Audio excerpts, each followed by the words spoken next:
আমি সোনার টুকরো বউ পেয়েছিলাম, যে আমাকে সব দিক দিয়ে হেল্প করত, সব দিয়ে কেয়ার করত, কিন্তু তাকে আমি ধরে রাখতে পারিনি।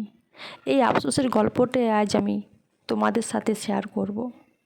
সত্যি আমি সোনার টুকরো বউ পেয়েছিলাম, সব দিক দিয়ে কেয়ার করত, কিন্তু আমি তাকে ধরে রাখতে পারিনি।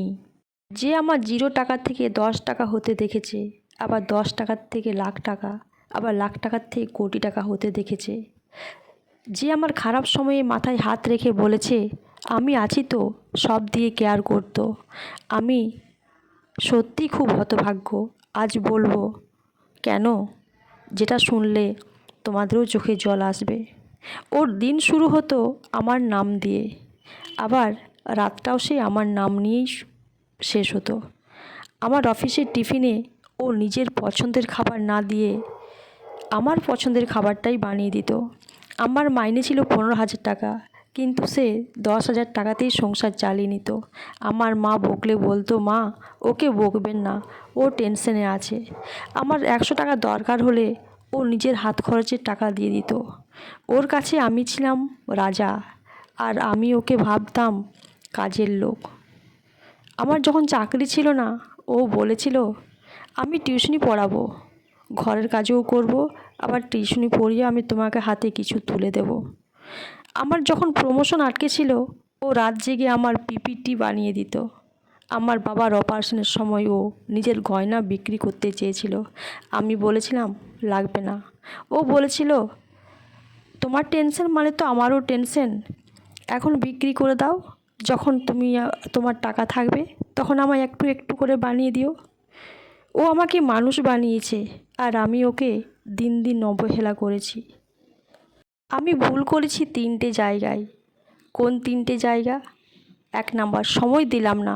ও আমার সাথে গল্প করতে চাইতো, কিন্তু আমি বলতাম আমার ঘুম পাচ্ছে।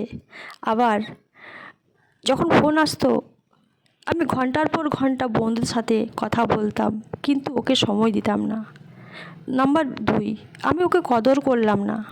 ও যদি পুরনো শাড়ি পরে থাকতো, আমি তাকে বলতাম না যে শাড়িটার রং চলে গেছে, ওটা ছিঁড়ে গেছে, ওটা পরো না, একটা ভালো শাড়ি পরো, বা চলো আজ তোমায় আমি শাড়ি কিনে দেবো।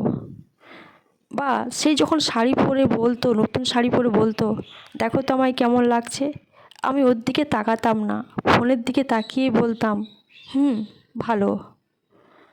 আর 3 নাম্বার, তুলনা করতাম।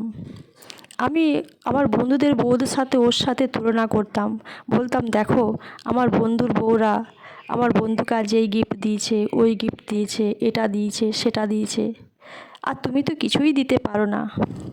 ও কিন্তু কাঁদতো না, আবার কিছু বলতোও না, শুধু শুনে চুপ করে রান্নাঘরে চলে যেত। সবচেয়ে বড় ভুল, আমি ভেবেছিলাম যে ও আমাকে কখনো ছেড়ে যাবে না। যেদিন ও চলে গেল সেদিন বুঝলাম, বাড়ি এসে কেউ জিজ্ঞেস করে না কী খাবে, জ্বর হলে কেউ সামনে ওষুধ দেয় না, কেউ মাথায় জলপটি দেয় না। টাকা থাকলে যে শান্তি আসে তা কিন্তু নয়, কারণ শান্তি নামের মানুষটাই তো আমার জীবন থেকে চলে গেছে। ও যাওয়ার সময় শুধু একটা চিঠি রেখে গিয়েছিল, তুমি ভালো থেকো, আমি তোমাকে মানুষ বানাতে পেরেছি, এটাই আমার জয়। ওর পুরনো শাড়ির গন্ধ আমি এখন শুকি। ও যে শেষ চা দিয়েছিল, কাপটা না ধুয়ে আমি শোকেসে রেখে দিয়েছি, রোজ আমি রাত্রে দেখি। তাহলে ও বলতো দেরি করো না, জলদি ঘরে আসবে। ওই কথাটা আমার রাত হলেই কানে বাজে। তাই সোনা হাতে থাকলে পাথর মনে হয়, হারিয়ে গেলে বোঝা যায় ওটা সোনা ছিল না, ওটা আমার জীবনের হিরে ছিল।